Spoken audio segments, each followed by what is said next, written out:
আমরা SEO page অপটিমাইজেশনে backlink এর পার্টে blog comment, directory submission, social bookmark, এরপর যে forum posting, signature backlink, infographics backlink, এরপরে হচ্ছে যে broken link building, resource page link building, এরপরে হচ্ছে যে আমরা গেস্ট পোস্টিং, এই পর্যন্ত ব্যাকলিংগুলো দেখছিলাম।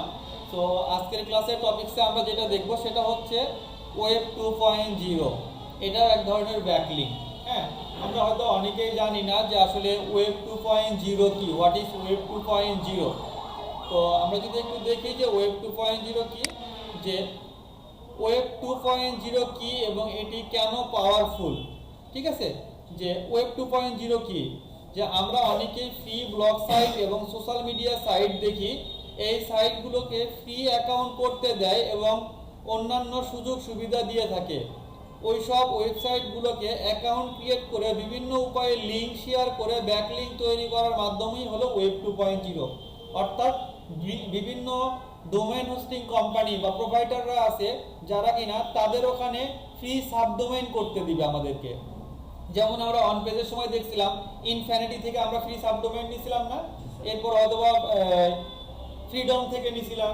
এইরকম কোম্পানিগুলো, বিভিন্ন কোম্পানি আছে যে কোম্পানির আন্ডারে আমরা সাবডোমেইন নিতে পারবো। এই সাবডোমেইনগুলো ক্রিয়েট করে বিভিন্ন ধরনের আমরা ব্যাকলিঙ্ক জেনারেট করতে পারবো। এই ব্যাকলিঙ্কগুলোকে বলা হচ্ছে ওয়েব 2.0। আপনি আপনার সাইট বা ব্লগ সাইটের জন্য ওয়েব 2.0 সাইটগুলোকে ব্যাকলিঙ্ক তৈরি করে সার্চ ইঞ্জিনে র্যাঙ্কিং বাড়াইতে পারবেন। ভালোভাবে ওয়েব 2.0 করতে পারলে লো কোয়ালিটি ডোমেইন দিয়েও ভালো র্যাঙ্ক পাওয়া যায় যদি ভালোভাবে করেন। ওয়েব 2.0 করার উদ্দেশ্য কি, আমাদের ওয়েব 2.0 করে আমরা কিভাবে লাভবান হব? ওয়েব 2.0 উদ্দেশ্য হলো ব্যাকলিঙ্ক তৈরি করা, সার্চ ইঞ্জিনে র্যাঙ্ক বাড়ানোর জন্য লিঙ্ক বিল্ডিং করা যায়। ভালো কিওয়ার্ড নিয়ে সার্চ র্যাঙ্কিংয়ের প্রথম দিকে আসলে সার্চ ইঞ্জিন আসলে অর্গানিকভাবেই কিছু ভিজিটর দেয়, হ্যাঁ, যে প্রচুর ট্রাফিকের যোগান দেয়। এসব কারণে লিঙ্ক বিল্ডিং আর ওয়েব 2.0 সাইট এই লিঙ্ক বিল্ডিংয়ের একটা পাওয়ারফুল প্রসেস। নিচে ওয়েব 2.0 কিছু উদ্দেশ্য বলা হলো, যে ওয়েব 2.0 করে আপনি আপনার ওয়েবসাইট বা ব্লগ সাইটকে জন্য ভালো মানের ব্যাকলিঙ্ক তৈরি করতে পারবেন। সেকেন্ড হচ্ছে ওয়েব 2.0 করে আপনি হাই র্যাঙ্কিং সাইটগুলোর সাথে ব্যাকলিঙ্ক করতে পারবেন। অর্থাৎ আপনি যে সাইটগুলোর থেকে সাবডোমেইন নিচ্ছেন এগুলো কিন্তু হাই অথরিটি সাইট, অবশ্যই যেগুলোতে অনেক হিউজ পরিমাণে ট্রাফিক আসে সেই সাইটে আপনি একটা ব্যাকলিঙ্ক করার সুযোগ পাচ্ছেন। ওয়েব 2.0 দ্বারা ব্যাকলিঙ্ক নেবেন, সেই ব্যাকলিঙ্কগুলো সার্চ ইঞ্জিনের র্যাঙ্ক বা অন্যান্য স্কোর বাড়াতে বা র্যাঙ্ক বাড়াতে সহায়তা করে। অর্থাৎ আপনি এই যে ব্লগ সাইটগুলো থেকে ব্যাকলিঙ্ক নিচ্ছেন, এই আপনার মূল সাইটকে র্যাঙ্ক বাড়াতে সহায়তা করবে ওয়েব 2.0। ওয়েব 2.0 আপনাকে সরাসরি তেমন কোনো ট্রাফিক দিবে না, কারণ আপনি ফ্রি সাবডোমেইন করতেছেন, ওখানে ভালো ট্রাফিক থাকবে না। তবে সার্চ র্যাঙ্কিংয়ে বাড়িয়ে প্রচুর ট্রাফিক যোগান দিবে, আপনি সার্চ ইঞ্জিনের ইন্ডেক্সিং বেশি হবে। অনেকেই মনে করেন যে ওয়েব 2.0 তো তেমন কোনো ভালো কাজে আসে না ওয়েবসাইট বা র্যাঙ্কিংয়ের জন্য। এখনও ওয়েব 2.0 আসলে যথেষ্ট ভ্যালু আছে। হ্যাঁ, ওয়েব 2.0 এখনও অনেক ভালো কাজ হয় এবং ওয়েব 2.0 ইন্ডেক্স হয় দ্রুতভাবে গুগলের সাথে এবং সময়ের আগে থেকে বেশি লাগে। ইন্ডেক্স হতে সময় আগের থেকে একটু বেশি লাগে। কিছু টপ লেভেলের ওয়েব 2.0 ইন্ডেক্স হয় যে আপনি দুইটা ব্যাকলিঙ্ক ক্রিয়েট করার পর যে ওয়েব 2.0 এক মাসেরও বেশি সময় লাগে, তবে 2 মাসের মধ্যে ওয়েব 2.0 ইন্ডেক্স হয় এবং সেটি সাইটের র্যাঙ্কিংয়ে অনেক বুস্ট করে। অর্থাৎ ওয়েব 2.0 সহজ ভাষায় যদি আমরা বলি যে আমাদের মূল সাইটের জন্য যে সাবডোমেইন ক্রিয়েট করব। ঠিক আছে, যে সাবডোমেইনগুলো আমরা কোথায় করব? আমরা যদি গুগলে গিয়ে লিখে সার্চ করি যে ওয়েব 2.0 সাইট লিস্ট, আমরা এখান থেকে গুগলে গিয়ে কি লিখে সার্চ করব? এই যে ওয়েব 2.0 সাইট লিস্ট আপনি লিখে সার্চ করলে গুগলে দেখবেন হিউজ পরিমাণে লিস্ট পাবেন, যে সাইটগুলোতে গিয়ে আপনি অ্যাকাউন্ট ক্রিয়েট করতে পারবেন। তো আমরা এখানে গুগলে গিয়ে লিখে সার্চ করি ওয়েব 2.0 সাইট লিস্ট। এই যে এখান থেকে ওয়েব 2.0 সাইট লিস্ট লিখে সার্চ করলে এই যে যেমন WordPress, Weebly, Wix, site dot Google, এই যে দেখেন এগুলো ডোমেইন অথরিটি কিন্তু অনেক বেশি, 92, 93, 94 এবং এখানে 98 আমরা ডোমেইন অথরিটি দেখতেছি। তো আমরা এখান থেকে লিস্টগুলো বের করি, দেখি এটাতেও লিস্ট পাচ্ছি অথবা এটাতেও লিস্ট পাচ্ছি। সাইটগুলোতে লিস্ট পাবো আমরা, যেমন এখানে 139টা লিস্ট আছে। তো আমরা এখান থেকে যেই লিস্ট অনুযায়ী তার মধ্যে পপুলার বা টপ সাইটগুলো হচ্ছে যেমন এই যে WordPress site, page authority 92, sorry domain authority 92, page authority 88, Weebly আছে, উইক্স আছে, গুগল আছে, টাম্বল আছে, ইওল আছে, উইপস আছে, ব্লগার আছে, বিভিন্ন। দেখেন এটাতে ব্লগারে যেমন আমরা 100-এ 100, 99 ডোমেইন অথরিটি, পেজ অথরিটি দেখতেছি। তাহলে এই যে হাই কোয়ালিটি সাইট থেকে যদি আমরা একটা ব্যাকলিংক নিতে পারি, আমাদের জন্য অবশ্যই এটা গুগলের অথরিটি বৃদ্ধি পাবে, ট্রাস্টেড হবে। আর বিশেষ করে কিন্তু এই ফ্রি ব্লগ সাইটগুলোতে আমরা গেস্ট পোস্ট হিসাবেও কাউন্ট হবে, কারণ এই ব্লগগুলোতে আমরা বিভিন্ন ধরনের কন্টেন্ট পোস্ট করতে পারবো। কন্টেন্ট পোস্টের মাধ্যমে আমরা বিভিন্ন ধরনের অ্যাঙ্কর টেক্সট থেকে ব্যাকলিংক নিতে পারবো আমরা মূল সাইটের জন্য। তো আপনাকে কি করতে হবে, প্রতিটা সাইটে গিয়ে গিয়ে অ্যাকাউন্ট ক্রিয়েট করতে হবে, যেমন Weebly, Wix, site dot Google, Tumblr, blogger, এই প্রতিটা সাইটে গিয়ে আপনাকে অ্যাকাউন্ট ক্রিয়েট করতে হবে। অর্থাৎ উইকলির আন্ডারে আপনি একটা ডোমেইন ক্রিয়েট করতে পারবেন, ওয়ার্ডপ্রেসের আন্ডারে ডোমেইন ক্রিয়েট করতে পারবেন, এরপরে উইক্সের আন্ডারে করতে পারবেন, ব্লগারের আন্ডারে পারবেন। লাইক আমি যদি একটু এইভাবে দেখাই, যেমন আমি যদি ইনকাম পয়েন্ট লিখে সার্চ করি, যেমন দেখেন আমার একটা সাবডোমেইন বা এটা ওয়েব 2.0 অ্যাকাউন্ট ক্রিয়েট করা, ওয়ার্ডপ্রেসের আন্ডারে ইনকাম পয়েন্ট দিয়ে খোলা আছে না। এই যে যেমন আমার ইনকাম পয়েন্ট দিয়ে আমার দেখেন যে ইনকাম পয়েন্টে একটা সুন্দর ওয়েবসাইট ক্রিয়েট করা আছে, যে ফ্রি ব্লগ সাইট, যে এখান থেকে আমাদের অ্যাকাউন্ট ক্রিয়েট করা। এরপরে আমার এটা গেল, আমি যদি আরও যাই যে ইনকাম পয়েন্ট, এই যে ইউটিউব চ্যানেল পাচ্ছি, আমি যদি যাই এই যে weebly.com, আমি আমার ইনকাম পয়েন্ট রিলেটেড এই যে উইবলি সাইট একটা অ্যাকাউন্ট ক্রিয়েট করতে পারছি। এখান থেকে আমরা খুলে ফেলছি। এরপরে আমি যদি আরও যাই এই যে blogspot.com, আমি কিন্তু আমার একটা ব্লগ স্পটের অ্যাকাউন্টও করে ফেলছি। এরপরে ইনকাম পয়েন্ট দিয়ে আরও আদার সাইটগুলোতে আমরা এখান থেকে সব জায়গায় আমার মেইন ওয়েবসাইটের নাম দিয়ে আমি সাবডোমেইন ক্রিয়েট করতেছি এই সাইটগুলোতে। আপনাকেও ক্লায়েন্টের ওয়েবসাইটের জন্য কোনো কিওয়ার্ডের অথবা সিমিলার মেইন কিওয়ার্ড দিয়ে না ইউজ করে সিমিলার কোনো কিওয়ার্ড ইউজ করে আমরা এই ডোমেইনগুলো ক্রিয়েট করব। তো আপনি এখান থেকে যে লিস্টগুলো পাইলেন, এই লিস্টগুলো থেকে আপনি যে একটা একটা করে অ্যাকাউন্ট ক্রিয়েট করতে হবে। আপনি যত বেশি করবেন, 20টা, 30টা, 50টা, 100টা, সবই ফ্রি, সবগুলোই ফ্রি, আপনি এখান থেকে ক্রিয়েট করতে পারবেন। তো যেমন প্রতিবারই করতে হবে। তো আমরা এখান থেকে যেমন হচ্ছে যে ওয়েব 2.0 এখান থেকে অ্যাকাউন্টে আসলাম, তো দেখেন এখান থেকে আমরা WordPress, Weebly, Wix, site dot Google, Tumblr, যে সাইটগুলোতে আসি না কেন, প্রতিটা সাইটে আসার পরে আমি একটা করে অ্যাকাউন্ট ক্রিয়েট করতে পারবো। আমি প্রতিটা সাইটে অ্যাকাউন্ট ক্রিয়েট করতে পারবো। আর এই অ্যাকাউন্টগুলো ক্রিয়েট করার পরে আমি এখান থেকে এই যে ওয়েব 2.0 অ্যাকাউন্ট ক্রিয়েট করতে পারবো। তো ওয়েব 2.0 অ্যাকাউন্ট ক্রিয়েট করার নিয়ম, আপনি গুগলে গিয়ে লিখে সার্চ করবেন যে ওয়েব 2.0 সাইট লিস্ট, এভাবে লিস্ট আসবে। লিস্ট থেকে আপনি এখানে পাবেন, দেখেন high authority site, domain authority, page authority site, এই সাইটগুলো একটা একটা করে ওপেন করে অ্যাকাউন্ট ক্রিয়েট করতে হবে। এতগুলোর মধ্যে আমি যে কোনো একটা দেখাই দিই, একটা দেখাইলে আপনারা বাকিগুলোতে পারবেন। সো আমি যদি এখান থেকে এই যে ওয়ার্ডপ্রেস, যে উইক্স অথবা আমি ব্লগারটা দেখাই, আপনারা পার্সোনাল কাজেও ইউজ করতে পারেন, কারণ ব্লগার হচ্ছে গুগলের নিজস্ব প্রোডাক্ট। আর ব্লগার থেকে কিন্তু আপনারা সরাসরি অ্যাডসেন্সও নিতে পারবেন। ব্লগার অ্যাকাউন্ট থেকে অ্যাডসেন্সের জন্য অ্যাপ্লাই করা যায়, যদিও ফ্রি ডোমেইনের এতটা ভ্যালু হয় না। এই যে blogger.com লিখে সার্চ করলে আপনি এখান থেকে অপশন পাবেন যে ক্রিয়েট ইওর ব্লগ। ঠিক আছে, ক্রিয়েট ইওর ব্লগে যদি ক্লিক দেন, আপনাকে ফার্স্টে ইমেইল দিয়ে লগ ইন করতে বলবে, যে আপনি কোন মেইল দিয়ে কাজ করতে চাচ্ছেন। মেইল দিয়ে সাইন ইন করবেন, জিমেইল দিয়ে, মেইলের পাসওয়ার্ড দিলাম। সো মেইলের পাসওয়ার্ড দেওয়ার পরে আমরা এখান থেকে নাম পাবো, যে এখান থেকে আপনাকে ক্রিয়েট, এই যে এটাতে অবশ্যই আমাদের একটা মনে হয় ক্রিয়েট করা আছে, এই জন্য চলে আসছে। আপনি এখান থেকে এটাতে যদি ক্লিক দেন, যে ড্রপ ডাউন মেনুতে ক্লিক দিবেন, ক্লিক দিলে এই যে অ্যাড নিউ ব্লগ, অর্থাৎ আপনি নতুন অবস্থায় এরকম পাইতেন। ঠিক আছে, এরকম পাবেন। তো আমি কি নামে ব্লগ ক্রিয়েট করব তার একটা টাইটেল দিতে বলতেছে, অবশ্যই তো আপনার একটা টাইটেল থাকবে। তো আমি আপাতত যেহেতু প্র্যাকটিস করতেছি, আমি এখান থেকে আমি ধরে নিলাম যে ক্রিয়েটিভ আইটি ইনস্টিটিউট, এটা হচ্ছে আমার ক্লায়েন্টের সাইট। এই ক্রিয়েটিভ আইটি ইনস্টিটিউটের জন্য আমি ওয়েব 2.0 অ্যাকাউন্ট করতেছি। আমি এখান থেকে টাইটেলটা এভাবেই নিচ্ছি যে হয়তো আমি দিলাম যে welcome to creative IT institute, বা এখান থেকে ওয়েল আইটি রিডার্সকে এটা দিয়ে দিই। হ্যাঁ, এতটুকু আমি টাইটেল দিলাম। টাইটেল দেওয়ার পরে আমি এখান থেকে কি করব, নেক্সট আসার পরে আপনাকে অ্যাড্রেস দিতে বলতেছে, যেটা হচ্ছে ওয়েবসাইটের অ্যাড্রেস, অর্থাৎ তারপরে .blogspot শব্দটা থাকবেই। আপনি আপনার কিওয়ার্ড যদি হয় ফ্রিল্যান্সিং টিপস, আপনি একেবারে ফ্রিল্যান্সিং টিপস দিয়েই ডোমেইন খুলবেন এমনটা না, এর রিলেটেড আপনি কোনো সাব কিওয়ার্ড দিয়ে অ্যাকাউন্ট করবেন।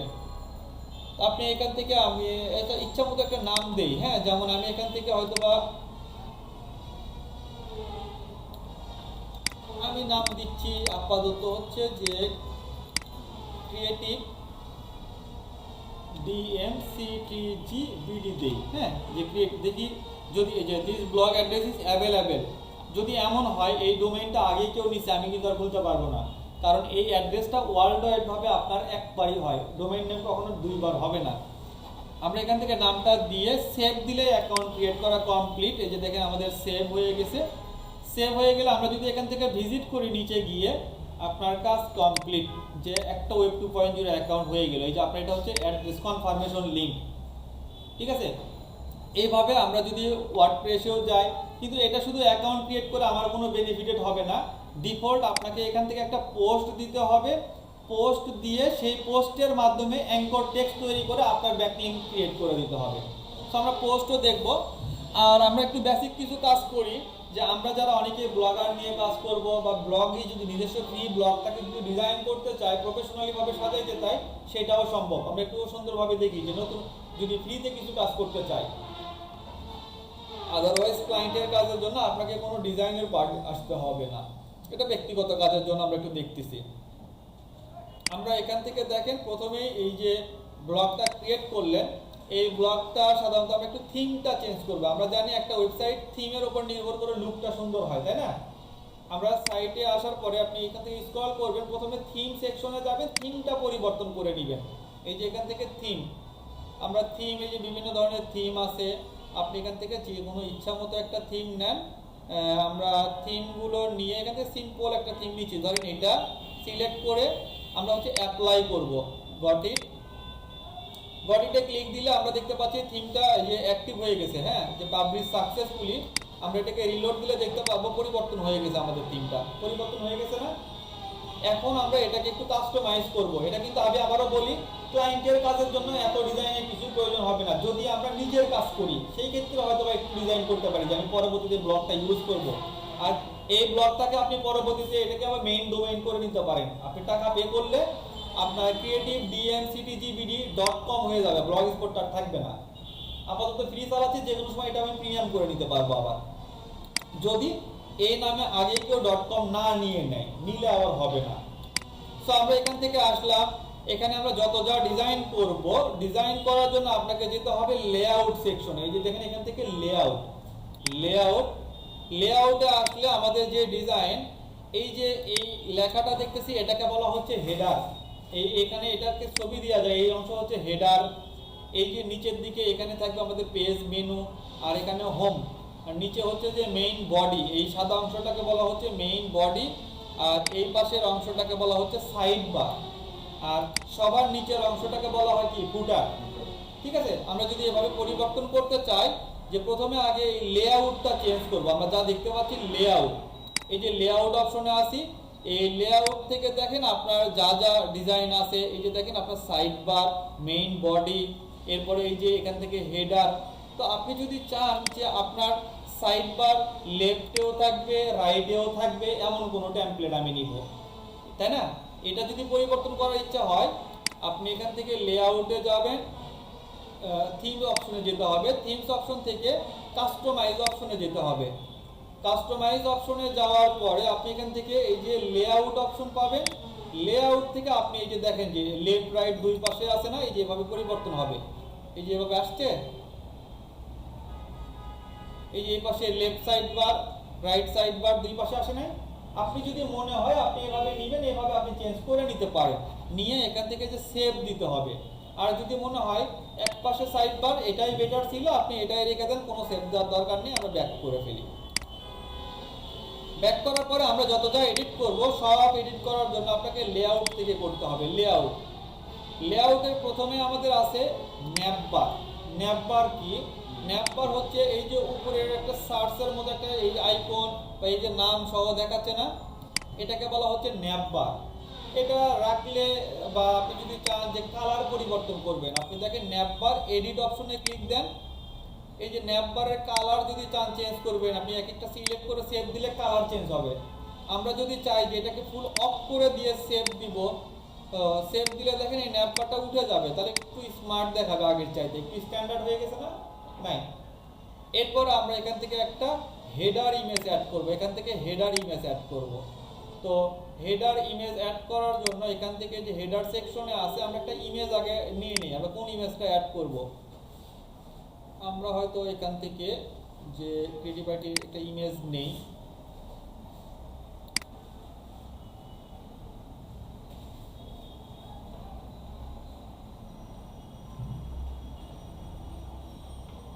আমরা হয়তো এই ইমেজটা চেষ্টা করতেছি, হ্যাঁ, যে এই ইমেজটা আমরা ব্যবহার করব।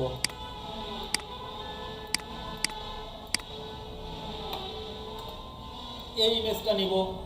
তো এই ইমেজের কতটুকু অংশ নিব, আমাদের এখান থেকে আগে ইমেজটা আপনি সেভ দেন, এখান থেকে ইমেজটা সেভ দিয়ে দেই। আমরা এখান থেকে ইমেজটা পিকচারে দিই, হ্যাঁ, পিকচারে গিয়ে এখন আমরা একটু সাইজ দেখি, এটা আসলে হেডার ইমেজের সাইজ কত। আমরা একটু দেখি যে এটার সাইজটা কত নিবে। সাইজটা কত? 961 বাই 160, 960 বাই 160। আচ্ছা, সেটা দিলেও হবে, 960 বাই 160। আমি একটু এডিট করে নিই, পিকচারে যাই, পিকচারে গিয়ে এডিট, রিসাইজ, কত ছিল? 960 বাই 160। এখান থেকে এটাতে উঠায় দেন 160, 160, এই যে মাপটা হয়ে গেল, হ্যাঁ। তাহলে আর সাইজটা বড় হয়ে যাবে না। আমরা এখানে সেভ দিয়ে দিছি। সেভ দেওয়ার পরে আমরা এখান থেকে ইমেজ অ্যাড করার জন্য আমরা এই যে লেআউট সেকশনে যাব। লেআউট থেকে হেডার থেকে এডিট করেন হেডার, এখান থেকে চুজ ফাইল। দেখেন আপনি আপনার ওয়েবসাইটের জন্য টাইটেল লেখা দিতে পারেন, এখান থেকে ব্লগের ডেসক্রিপশন দিবেন, অবশ্যই ডেসক্রিপশন দিতে পারেন। এরপরে চুজ ইমেজ, আমরা একটা ইমেজ যেটা আপলোড করতে চাচ্ছিলাম, এই যে ইমেজ, ডাবল ক্লিক দিলাম। ডাবল ক্লিক দিয়ে এখান থেকে আমার আপলোড হয়ে গেলে সেভ দিব, সেভ দিয়ে দেই। সেভ দেওয়ার পরে আমরা যদি এটাকে একটু রিলোড দেই, রিলোড দিলে আমরা দেখতে পারবো আমাদের ব্যানারে ইমেজটা চলে আসছে, একটু বা বড় হয়ে গেছে, তাই না? বাট এই ইমেজের উপরে দেখেন আবার একটা টেক্সট দেখাচ্ছে, আমাদের যেটা টাইটেল ছিল। ইমেজটা দেখতে বাজে দেখাচ্ছে না? খারাপ দেখাচ্ছে, খুব একটা ভালো লাগতেছে না। সো আমরা কি করতে পারি, যে এই ইমেজটা শুধু শো করবে, বাট এখান থেকে আমরা এই টেক্সটটা শো করাবো না। আপনি লেআউটে যাবেন, লেআউটে যখন ইমেজটা আপলোড করলেন, আপনি এখান থেকে দিছিলাম আমরা বিহাইন্ড টাইটেল অ্যান্ড ডেসক্রিপশন, অর্থাৎ টাইটেল ডেসক্রিপশন দুইটাই শো করবে। আমরা ইনসাইড টাইটেল অ্যান্ড ডেসক্রিপশন দিব, যাতে করে দিয়ে সেভ দিয়ে দিলে আমরা যদি এটাকে রিলোড দিই, আমার ওই টেক্সটটা থাকবে না, আছে। এখন সুন্দর হয়ে গেছে না? এখন আমাদের সুন্দর হয়ে গেছে। তো এই যে আমরা হেডার ইমেজটা সেট করলাম, হেডার ইমেজ সেট করার পরে আমরা কিছু পেজ অ্যাড করব, ঠিক আছে। আমাদের পেজগুলো অ্যাড করার জন্য আমাদের আগে পেজ ক্রিয়েট করতে হবে। এই যে এখান থেকে আমরা পেজ অপশন পাবো, যে পেজ থেকে আপনি নিউ পেজ, আপনি পেজ ক্রিয়েট করবেন, নিউ পেজ। পেজের নাম দেন, কি নামে পেজ ক্রিয়েট করবেন। আমি হয়তো দিলাম about us.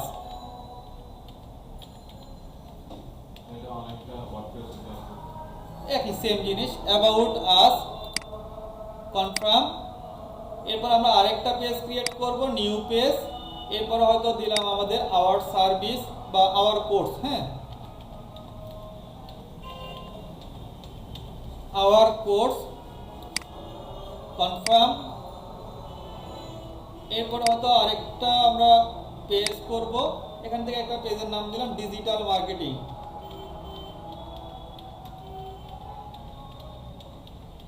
Digital marketing confirm. এরপরে হয়তো আমরা আবার একটা নিউ পেজ গ্রাফিক ডিজাইন।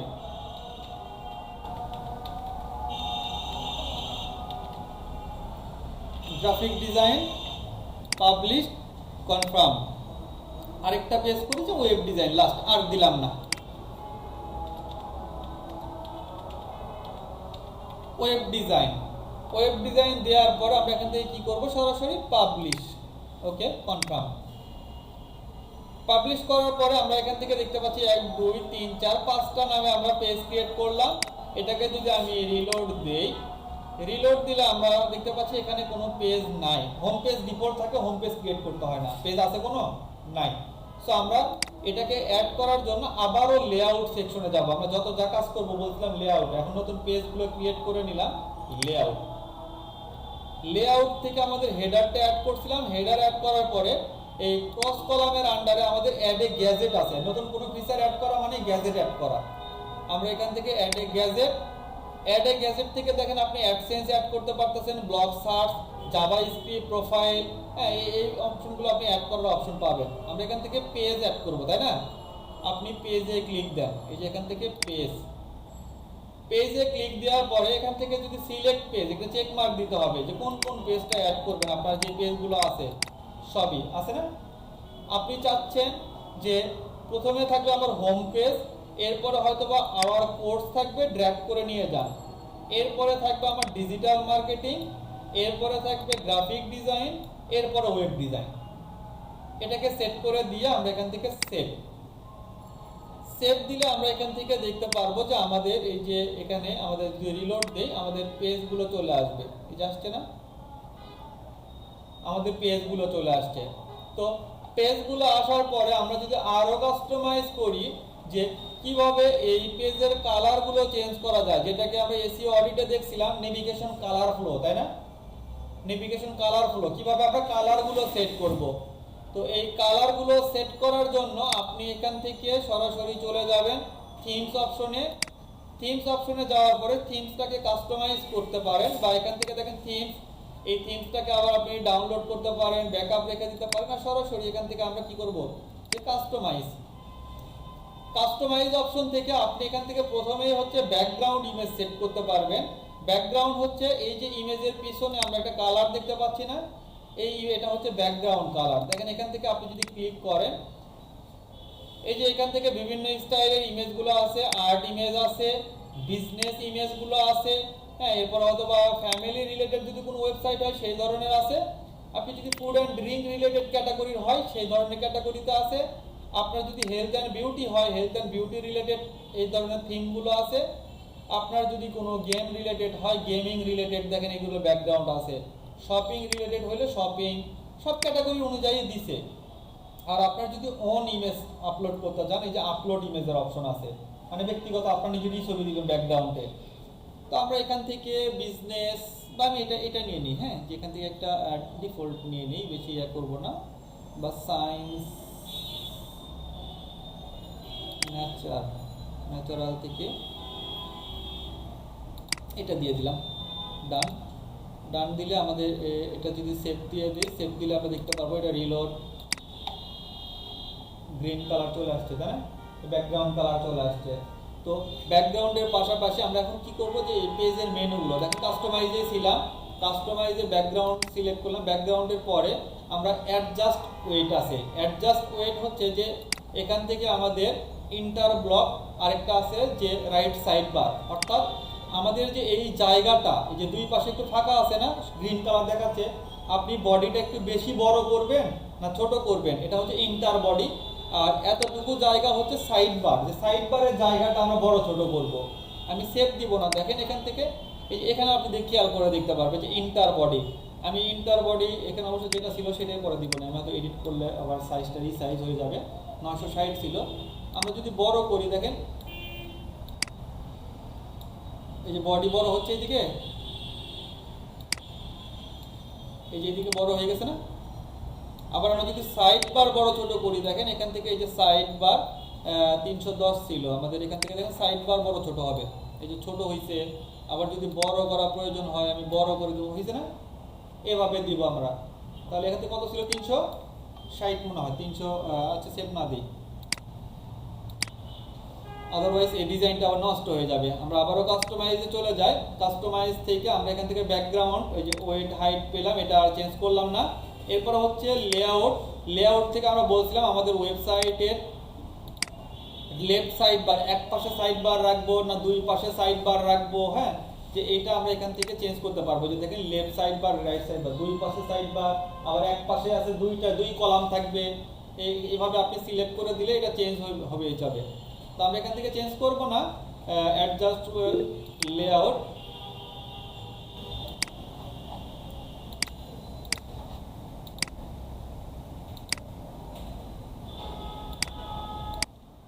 আমরা এখান থেকে এই মেনুগুলো চেঞ্জ করব, তাই না? এখান থেকে আমাদের মেনুগুলো চেঞ্জ করব, যে পেজ মেনু।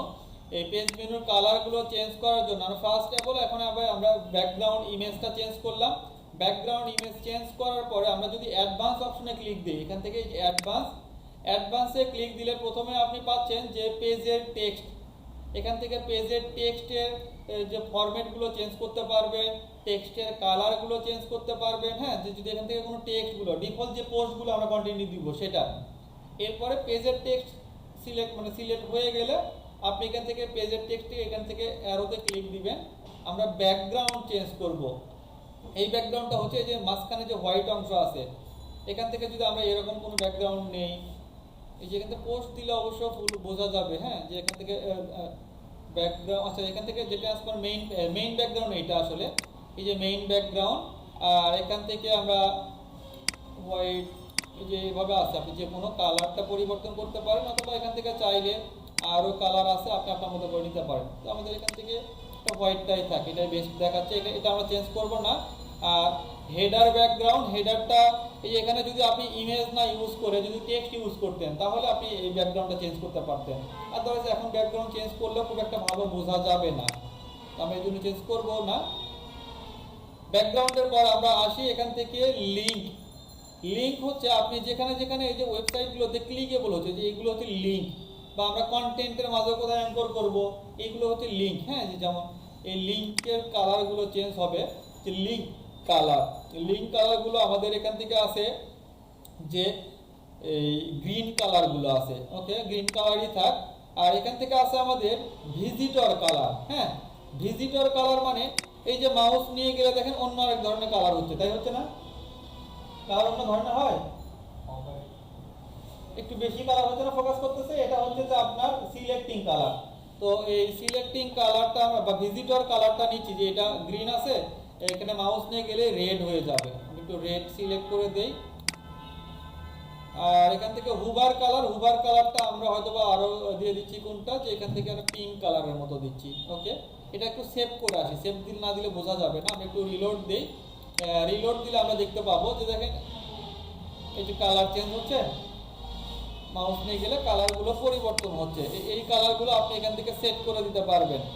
তো এখন আমরা পেজের মেনু চেঞ্জ করি না, আমরা শুধু লিঙ্ক কালারগুলো চেঞ্জ করতেছি। লিঙ্ক কালার দেওয়ার পরে আমরা এখান থেকে আবারও আরোতে ক্লিক দেই। ব্লক টাইটেল, আমাদের ব্লক টাইটেল যেহেতু নাই, এখানে ইমেজটা ইউজ করছি, যদি টেক্সট থাকতো তাহলে টাইটেলে কালার, ফন্ট সাইজ সব কিছু পরিবর্তন করতে পারতেন, এখন চেঞ্জ করলে বোঝা যাবে না। আমরা ব্লক টেক্সটের নিচে যাই, ব্লক টেক্সটের পরে আছে ব্লক ডেসক্রিপশন, আমাদের ডেসক্রিপশনও নাই, আমরা ট্যাব টেক্সট, এই যে এগুলোকে বলা হচ্ছে ট্যাব টেক্সট, আমরা এখান থেকে ট্যাব টেক্সটে যাই। এই ট্যাব টেক্সটের ফরম্যাট আছে, দেখেন এখান থেকে আমাদের ফরম্যাট আছে, যেমন এরিয়াল ফরম্যাট আছে।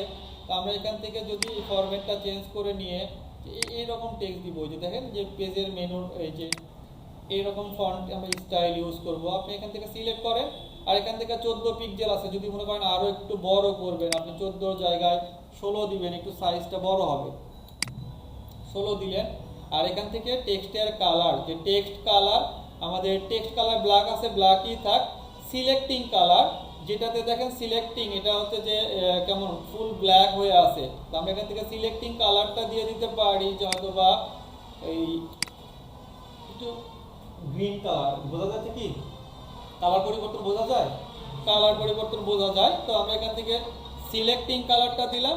সিলেক্টিং কালার দেওয়ার পরে আমরা এখান থেকে শুধু হোমের জন্য কালার সেট করছেন? হ্যাঁ, শুধু হোম মানে সিলেক্টিং বলতে আমি এখন কোন পেজে থাকবো তখন সেই পেজটাই ওইভাবে হয়ে যাবে। এই যে আমরা একটু হোমটা দিয়ে আসি, হ্যাঁ হোম দিয়ে সেভ করি, দেখেন হোম না, আমরা যে কোনো পেজের জন্য এটা অটোমেটিকলি পরিবর্তন হয়ে যাবে। অর্থাৎ যেই পেজে যখন থাকবো, আমি এখন রিলোড দেই, আমি হোম পেজে আসি, আমি যদি গ্রাফিক ডিজাইনের পেজে থাকতাম গ্রাফিক ডিজাইনটা সবুজ হয়ে গেছে, আমি যদি ওয়েব ডিজাইনের পেজে থাকতাম তখন ওয়েব ডিজাইনের কালারটা পরিবর্তন হয়ে গেছে, তাই না? এটা আমরা সিলেক্টিং মানে হচ্ছে যখন যেই পেজে থাকতেছি আমরা ভিজিট করে সেটার পরিবর্তন। আর এটার পরে ট্যাব টেক্সট থেকে আমরা আরও আসি, ট্যাব টেক্সটের ট্যাবের ব্যাকগ্রাউন্ড। ট্যাবের ব্যাকগ্রাউন্ড মানে হচ্ছে আপনি এই যে এর নিচে যে ব্যাকগ্রাউন্ড কালার, যে অফ হোয়াইট কালার আছে ফুল ব্যাকগ্রাউন্ড, আমরা এখান থেকে ব্যাকগ্রাউন্ড আমরা এখান থেকে বেশ কিছু কালার আছে, আমি যদি আরও কালার দেই, যে এখান থেকে ব্লু কালার দিব, ব্লু কালার খুব একটা ভালো লাগতেছে না, আমরা এটা দিতে পারি অথবা এটা দিতে পারি। হ্যাঁ, এটা দিলাম, এটা ব্যাকগ্রাউন্ড কালার। আর ব্যাকগ্রাউন্ড কালারের পরে হচ্ছে যে সিলেক্টিং কালার, অর্থাৎ যেটাতে সিলেক্ট হয়ে থাকবে সিলেক্ট কালারটা আমরা একটু রেড করে দিই, আমরা রেড করে দিই, বা রেডটা বেশি হচ্ছে আমরা সেভ করলাম, আমরা সিলেক্টিং কালার সেভ দিয়ে দিই। হ্যাঁ, সেভ দেওয়ার পরে আমরা এটাকে যদি রিলোড দিই, এখন আমাদের মেনুর ব্যাকগ্রাউন্ডটা হবে যেই পেজে সিলেক্ট করবো, দেখেন আমার কালার পরিবর্তন হয়ে যাচ্ছে, তাই না? এভাবে মেনুটা আমরা সুন্দরভাবে সাজায় নিতে পারবো। তো এটা হচ্ছে যে মেনুটা সেট করে নেওয়ার পরে আমাদের এখান থেকে ট্যাব ব্যাকগ্রাউন্ড, ট্যাবের ব্যাকগ্রাউন্ডের পর হচ্ছে পোস্টের টাইটেল। যদিও বা আমাদের কোনো এখন বর্তমানে পোস্ট নাই, সো আমাদের একটা পোস্ট দিয়ে আসি, আদারওয়াইজ বোঝা যাবে না। আমরা আমাদের এটাকে ব্যাক করে যাই, ব্যাক করে গিয়ে নিউ পোস্ট থেকে আমরা পোস্ট দিব, নিউ পোস্ট। এখন আমরা কি পোস্ট দিতে পারি, আমাদের কোনো পোস্ট নাই বর্তমানে, যেহেতু আমরা হয়তো বা যে শিশুদের জন্য কোডিং, এটা হচ্ছে আমার হেডিং, এটাই হয়তো দিতে চাচ্ছি। হ্যাঁ, এটা দিব। এখান থেকে আমরা যদি এই টাইটেল দেওয়ার পরে আমি ফুল কন্টেন্টটাই আবার নিচ্ছি, যে এখান থেকে এতটুকু নিচ্ছি, পুরোটার দরকার নেই, আমি এতটুকু দিচ্ছি আপাতত দেখার জন্য আপনাদেরকে। আর এখান থেকে আমি পুরো পোস্টটা দিলাম। আপনি চাইলে এই টাইটেলটাকে হেডিংটা ঠিক করে দিতে পারেন, যদি ইংলিশে কন্টেন্ট হয়, এই যে এখান থেকে আমাদের এখান থেকে যে হেডিং থাকবে, আমাদের হেডিংটা কোথায়, প্যারাগ্রাফ থেকে যে হেডিং আকারে দিবেন এটা। হ্যাঁ, এটা হেডিং। আর হেডিং দেওয়ার আপনি যদি চান, যদি কালার পরিবর্তন করার জন্য এই লেখাটা যদি আমরা চাই যে রেড কালার দিব, এটা যে রেড কালার হয়ে যাবে। আর এখানে আপনি যদি কোনো ইমেজ ইউজ করতে চান, যে আমরা ইমেজ এটা দিব যে শিশুদের জন্য, এই ইমেজটা যদি আমরা চাই যে একটু ইমেজটা নেই, এতটুকু একটু নিয়ে নিই।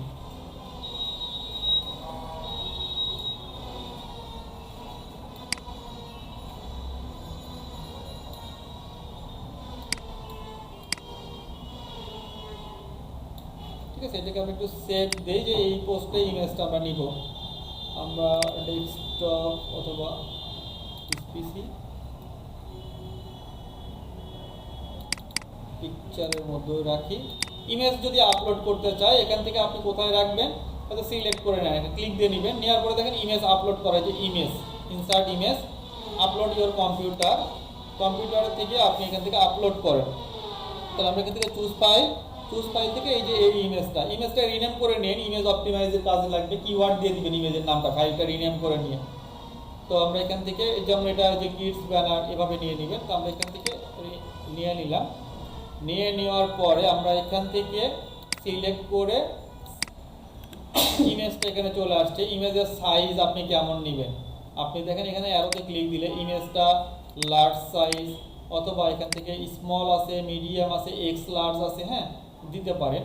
দেওয়ার পরে আপনি যদি মনে হয় ইমেজটা আপনি এখান থেকে সেন্টারে রাখবেন, এভাবে রাখবেন, আপনি যদি চান যে মাঝখানে রাখবেন বা লেফটে রাখবেন, রাইটে রাখবেন, ক্লিক দিতে পারেন, এভাবে সেট হয়ে যাবে।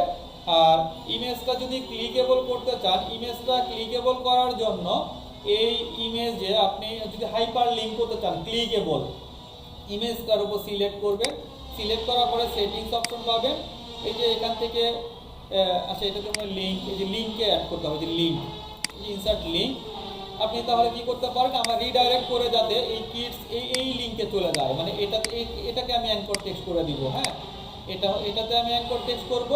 তো এটাতে অ্যাঙ্কর টেক্সট করার জন্য আমি এখান থেকে সিলেক্ট করতেছি যে অ্যাঙ্করটা দিলাম। আর এখান থেকে দেখেন আমি যদি নো ফলো লিঙ্ক করতে চাই, এই যে নো ফলোতে ক্লিক দেওয়ার অপশন আছে। আর ওপেন এ নিউ উইন্ডো এটা যদি সিলেক্ট করি, অর্থাৎ এখানে ক্লিক দিলে মানে নতুন একটা ট্যাবে ওপেন হয়ে যাবে আবার ওয়েবসাইটটা। এখানে আমরা এইভাবে পোস্টটা দিলাম। আর ক্লিকেবল আপনি যদি কোনো কিওয়ার্ডকে অ্যাঙ্কর টেক্সট করতে চান, যেহেতু আমাদের ব্যাকলিঙ্ক নিব এখান থেকে আপনি কোডিং শেখার সহজ উপায় আমরা এটা হয়তো নিতে পারি, অথবা এটা দিব কোডিং ফর কিডস, তাই না? এটা হয়তো আমি কিওয়ার্ডটা দিব। তো এখান থেকে আমি এই অপশনটাকে সিলেক্ট করে নিব। সিলেক্ট করার পরে আপনি এই যে আবার লিঙ্ক অপশনে ক্লিক দিবেন। লিঙ্কে আপনার যদি মূল টার্গেট থাকে এই যে ক্রিয়েটিভ আইটির এই যে কোডিং ফর কিডস এতটুকু, এই লিঙ্কটার জন্য ব্যাকলিঙ্ক করবে বা অ্যাঙ্কর নেবেন। হ্যাঁ, এটার জন্য একটা আমরা লিঙ্ক করব। তখন আমি এখান থেকে লিঙ্কটা বসায় দিয়ে আমি এখান থেকে অ্যাপ্লাই করে সেভ দিব। আর এখান থেকে কিওয়ার্ড দিতে পারেন, এই যে লেভেলের ঘরে গিয়ে এখান থেকে কিওয়ার্ড দিতে পারেন। যেমন আমাদের কোডিং ফর কিডস, এটা আমার একটা কিওয়ার্ড হতে পারে। এটা দিয়ে আরো কমা আকারে আরো কয়েকটা কিওয়ার্ড থেকে আপনি দিতে পারেন। দেওয়ার পরে আপনি এখান থেকে পাবলিশ কনফার্ম। এটা তো একটা ডুপ্লিকেট কন্টেন্ট, তাই না স্যার? হ্যাঁ, ডুপ্লিকেট কন্টেন্ট। আমি এটা কোন এর মাধ্যমে চেক করতে পারবো যে কত পার্সেন্ট ডুপ্লিকেট?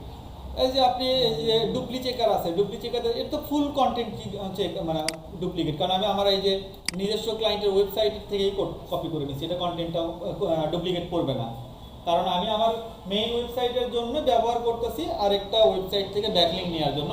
তবে আপনি যখন ক্লায়েন্টের ওয়েবসাইট থেকে এই কন্টেন্টটা নেবেন, ধরেন ইংলিশ কন্টেন্ট যদি হয়, অবশ্যই চেষ্টা করবেন মূল কন্টেন্টটা না ব্যবহার করে কন্টেন্টটাকে আবার একটু রিরাইট করে নেবেন।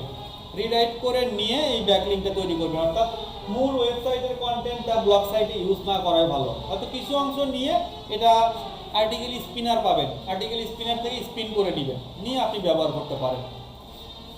এখন আমরা যদি এটাকে রিলোড দেই, রিলোড দিলে আমরা দেখতে পাবো যে আমাদের এখানে এই যে কন্টেন্টটা চলে আসছে, তাই না? কন্টেন্ট চলে আসছে, দেখেন ইমেজটা কিন্তু ক্লিকেবল হয়েছে। আমি যদি ইমেজে ক্লিক দেই, নতুন একটা ট্যাবে ওপেন হয়ে যাবে। এই যে আমার টার্গেট কিন্তু ওয়েবসাইটে নিয়ে গেছে, তার মানে এই ওয়েবসাইটের জন্য আমার একটা ব্যাকলিঙ্ক হয়ে গেল ব্লগ স্পটের সাথে। এই যে আমরা এখানে এই যে কোডিং ফর কিডস, এটাকেও আমি একটা ব্যাকলিঙ্ক হিসেবে করছিলাম। এই যে টাইটেলটার কালার এখানে আমরা ছিলাম, সেখানে আবার যাই, যেটার জন্য আমরা পোস্টটা দিয়ে ফেললাম। আমরা এখান থেকে আবারও থিমস অপশন থেকে কাস্টমাইজ থেকে আমরা এখান থেকে এই যে অ্যাডভান্স অপশনে যাব, তাই না? আমরা অ্যাডভান্সে ছিলাম। অ্যাডভান্স থেকে আমরা এখান থেকে ব্লগ টেক্সট, ডেসক্রিপশন, পোস্টের টাইটেলে ছিলাম। এই যে পোস্টের টাইটেল, এই যে এটা হচ্ছে পোস্টের টাইটেল।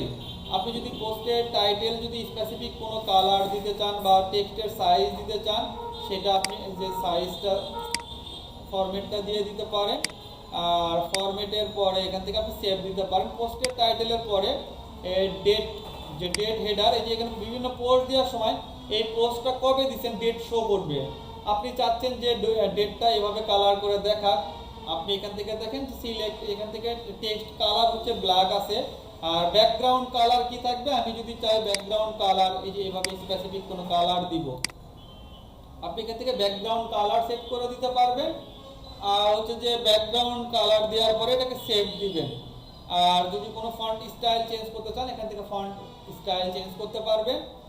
আর এখান থেকে হেডারের পরে আমাদের আর কি আছে, যে পোস্ট ফুটার হচ্ছে পোস্টের নিচেই যে কেউ আপনি কমেন্টস করতে পারবে এবং সেগুলো শেয়ার করতে পারবে, এগুলো অটো জেনারেট করা থাকে। এই ব্যাকগ্রাউন্ড কালারটা যদি পরিবর্তন করতে চাই, এই যে এখানে নিচে আছে, আপনি দেখবেন এই যে নিচে এই অংশটুকু, এটা যদি পরিবর্তন করব, মানে আমি সেট করে দিচ্ছি একবারে যে টেক্সট কালারটা আমার কি থাকবে, এখান থেকে আমার টেক্সট কালার হয়তো যে পিঙ্ক কালার দিলাম। আর টেক্সটের ব্যাকগ্রাউন্ড, আমি এই যে ব্যাকগ্রাউন্ড কোন কালারটা রাখবো, আমি আমার মতো করে কিন্তু ব্যাকগ্রাউন্ডও পরিবর্তন করতে পারবো। যেই কালারটা ফুটবে সেটা দিবেন বা যেটা দেখতে ভালো লাগবে, ঠিক আছে? এভাবে আপনি সেট করে দিতে পারেন। সেট করার পরে এখানে শো কালার, এই যে নিচের দিকে আবার একটা দেখেন ফরম্যাটের মতো আছে, যে চতুর্পাশে রাউন্ড হয়ে গেছে। এইভাবে আপনি সেট করে নিয়ে ফাইনালি সেভ দিবেন। এরপরে আর কি আছে, গ্যাজেট ইমেজ, ইমেজের চতুর্পাশে রাউন্ড ফিগার হবে যদি ইমেজের কোনো কালার করেন। এই যে দেখেন ইমেজটাকে আবার আমি এখান থেকে কালার দিয়ে দিচ্ছি, আর এখান থেকে যে বর্ডার কালার যে এর সাথে আবার একটা সুন্দর বর্ডার করে দিছে। আর ক্যাপশন আমরা যদিও বা দেই নাই, ক্যাপশন শো করবে না, ইমেজের পোস্ট দেওয়ার সময় ক্যাপশন দেওয়া যায়। আমরা ক্যাপশনের কালারটা আসতো, এখন আর দেখাবে না, ক্যাপশন নাই আমাদের। আর এখান থেকে ইমেজের পরে আমরা এই মোবাইল যে কালার বাটন, মোবাইল থেকে যখন ভিজিট করবে তার জন্য আলাদা সেট করে দেওয়া যায়, যে মোবাইল থেকে যখন ভিজিট করবে তার জন্য কেমন কালার দেখাবে। আর মোবাইল বাটনের পরে অ্যাড সিএসএস আছে, এগুলো আমাদের লাগবে না। এরপরে ফাইনালি আমরা এখান থেকে সেভ দিয়ে দিব। সেভ দিলে আমরা দেখতে পারবো যে এখান থেকে এটা রিলোড দিলে আমাদের এগুলো পরিবর্তন হয়ে গেছে। এই যে আমরা এখান থেকে আমরা হেডার ইমেজ অ্যাড করে ফেলছি, পেজের মেনুগুলো চেঞ্জ হয়েছে, পেজগুলো অ্যাড হয়েছে, আর যে টাইটেলগুলো আমাদের সিলেক্টিং কালার হয়ে গেছে, আর ইমেজের ব্যাকগ্রাউন্ডগুলো আমাদের দেখেন চতুর্পাশে একটা রাউন্ড হয়ে গেছে বর্ডার। আর এই বর্ডারের পাশে আমাদের কন্টেন্ট পাবলিশ হয়ে গেছে, এবং কন্টেন্টে আমরা এখান থেকে অ্যাঙ্কর টেক্সট তৈরি করছিলাম, যেটা আমার ব্যাকলিংক দরকার ছিল। আর এখানে যদি আরেকটু ডিজাইন করতে চাই সেটাও আমরা করতে পারি। সেটা হচ্ছে যে আমরা হয়তো এই সাইড বারে কিছু ইনফরমেশন অ্যাড করব, তাই না? সাইড বারে কিছু ইনফরমেশন অ্যাড করব। তো এই সাইড বারে ইনফরমেশন অ্যাড করার জন্য আমরা আবারও চলে যাব ব্যাক স্পেসে। ব্যাক স্পেস থেকে আমরা কোথায় যাব, লেআউট অপশনে। এই যে এখান থেকে লেআউট অপশনে গিয়ে আমার ইমার্জেন্সি একটু লিভ নিতে হচ্ছে স্যার। হ্যাঁ, ইমার্জেন্সি একটু লিভ নিতে হচ্ছে স্যার, আজকে মনে হয় আর জয়েন করতে পারবো না স্যার। আচ্ছা ঠিক আছে। থ্যাংক ইউ স্যার, আসসালামু আলাইকুম। তো আমরা এখান থেকে লেভেল অপশনে যাব। লেভেল অপশনে যাওয়ার পরে আমরা এখান থেকে দেখেন যে ক্রস কলামের নিচে আছে যে আমাদের সাইড বার অপশন আছে না? সাইড বারে আমাদের কি কি অ্যাড করা আছে, যে ব্লক সার্চ, মানে আমাদের ওয়েবসাইটে কেউ যাতে সার্চ করে সেই অপশন। এরপরে অ্যাবাউট মি, মানে আপনার নামে একটা প্রোফাইল ক্রিয়েট হয়েছে সেইটা। তো আমাদের অ্যাবাউট মি দরকার নাই, দরকার পড়েও না। আমরা এই অপশনগুলোকে ডিলিট করে দেব, যেগুলো অপ্রয়োজনীয় ইনফরমেশন রাখা ঠিক না, কারণ বেশি যত ফিচার অ্যাড করবেন আপনার সাইট তত স্লো হবে। এই জন্য যেটা অপ্রয়োজনীয় সেগুলো রিমুভ করে দিব। তো লগ ইন অবস্থায় আমরা যদি এই প্রোফাইলটা এডিট বা ডিলিট করতে চাই, এই যে এখানে ক্লিক দিবেন। আমি এখান থেকে এটা শো করাবো না, আপনি হাইড করেও রাখতে পারেন। আমি এখান থেকে রিমুভ করে দিব, যে রিমুভ। আমি এটা রিমুভ করলাম। এরপর হচ্ছে হোম পেজ, এই পেজ শো করা লাগবে না, পেজ তো এখানে শো করাচ্ছি। আমি এখান থেকে রিমুভ করে দিব, ওকে। এটাও শো করাবো না, রিমুভ করে দিলাম। রিমুভ করার পরে যে লেভেলগুলো আছে, আমি কি কি কিওয়ার্ড ইউজ করতেছি পোস্টের জন্য সেগুলো শো করবে, আমি দেখাবো না। রিমুভ। আমি শুধু সার্চ অপশনটা রাখতেছি, হ্যাঁ, যে সার্চ অপশন থাকবে। এই সার্চ অপশনের সাথে আমি যদি এখন অ্যাড করতে চাই, যে আমরা অনেক ওয়েবসাইটে কন্ট্যাক্ট ইনফরমেশন দেখতে পাই, যেমন আমরা গেস্ট পোস্ট করলাম, গেস্ট পোস্টের জন্য কি কন্ট্যাক্ট ফর্ম দেখি নাই, যে আমরা যেমন ফার্স্ট নেম লাস্ট নেম এবং একটা মেসেজ লিখে তাকে বা একটা মেইল বসাই দিয়ে সেন্ড করলে তার কাছে চলে যায়, এই ফর্মটা আমরা অ্যাড করব। তো এই ফর্ম অ্যাড করার জন্য আপনি যদি এরকম রাখতে চান আপনার ওয়েবসাইটে, এই ফিচারটা আপনি ব্লগ স্পট থেকে, এই যে এখান থেকে আপনাদের লেআউট অপশন থেকে এখান থেকে অ্যাড এ গ্যাজেট, অর্থাৎ সাইড বারে অ্যাড করবেন, সাইড বারে গ্যাজেটে যাবেন। অ্যাড এ গ্যাজেটে গিয়ে এখান থেকে স্ক্রল করবেন, নিচের দিকে অপশন পাবেন যে কন্ট্যাক্ট ফর্ম। আমরা একটু দেখি কন্ট্যাক্ট ফর্ম কোথায়। এই যে কন্ট্যাক্ট ফর্ম, এখানে আমরা নামও দিচ্ছি, হ্যাঁ কন্ট্যাক্ট ফর্ম, ওকে।